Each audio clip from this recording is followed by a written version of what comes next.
Chapter 2. A Night in Terror Tower. Eddie let out a startled cry. Other members of the group uttered choked gasps. Mr. Starks began to chuckle as a grin spread over his round red face. "Just a little terror tower joke," he said bravely. "I've got to have some fun, you know." We all laughed too, except Eddie. He still seemed shaken. "That guy is crazy," Eddie whispered. Actually, Mr. Sturks was a very good tour guide, very cheerful and helpful, and he seemed to know everything about London. My only problem was that sometimes I had trouble understanding his British accent. "As you can see, the castle consists of several buildings," Mr. Sturks explained, turning serious.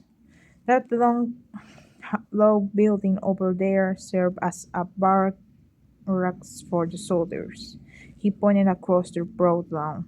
I snapped a picture of the old barracks. It looked like a long, low hut. Then I turned and snapped a picture of the gray uniformed guard standing at attention in front of the small guard house.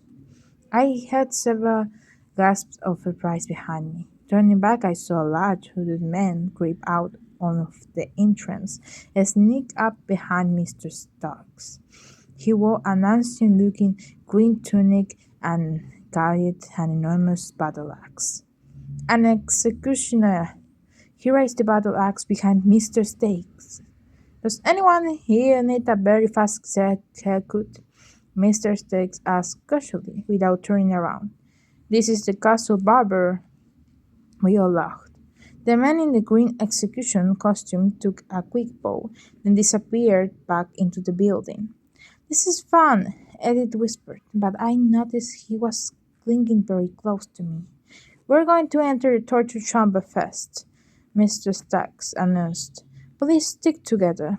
He raised up a red pennant on a long stick. "I'll carry this high so you can find me easily. It's so easy to get lost inside. There are hundreds of chambers and secret passages." "Wow, cool!" I exclaimed. Eddie glanced at me doubtfully. "You're not too scared to go into the torture chamber, are you?" I asked him. "Who? Me?" he replied shakily.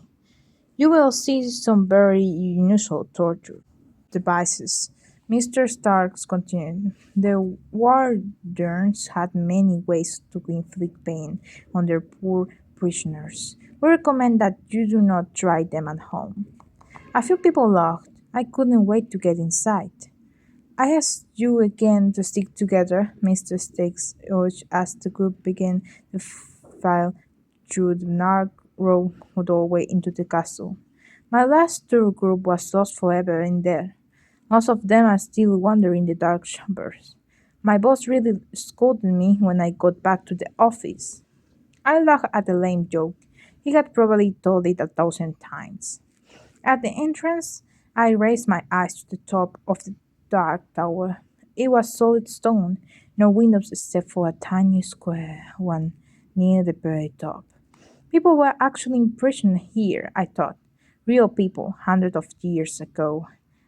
I suddenly wondered if the castle was haunted. I tried to read the serious expression on my brother's face. I wondered if Eddie was having the same chilling thoughts. We stepped up to the dark entranceway. "Turn around, Eddie," I said. I took a step back and pulled my camera from my coat pocket. "Let's go in," Eddie pleaded. "The others are heading ahead of us." "I just wanted to take your picture at the castle entrance," I said. I raised the camera to my eye. Eddie made a dumb face. I pressed the shutter release and snapped the picture. I had no way of knowing that it was the last picture I would ever take to Eddie.